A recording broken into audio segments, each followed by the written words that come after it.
বাংলাদেশে যিনি এখন জীবিত থাকলে তার চাইতে বড় প্রসিদ্ধ এবং বেশি জনপ্রিয় কেউ হতেন না মুফাসসিরে কোরআন মাওলানা দেলোয়ার হোসেন সাইদি রহমতুল্লাহ।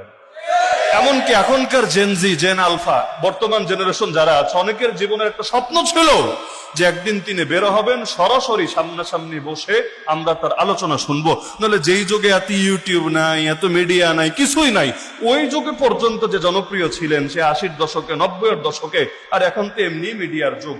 এখন তিনি থাকলে যে কোন পর্যায়ে পৌঁছতেন, আমার মনে হয় শুধু বাংলাদেশ না, এই পুরো পৃথিবীর জন্য একটা ইতিহাস হয়ে থাকতেন।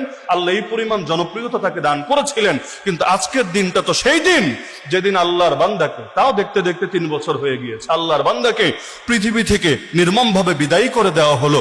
আমরা ধারণা করি হয়তো তাকে হত্যাই করে ফেলা হয়েছিল, অন্যান্য আলামত থেকে এমনটাই মনে হয়।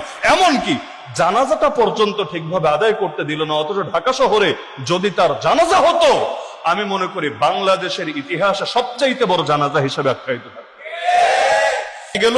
এমনকি এখন তো কত মানুষকে আমরা স্মরণ করি, তার স্মরণটা পর্যন্ত আমরা জারি রাখি নাই, আলোচনা থেকে হারিয়ে গিয়েছে।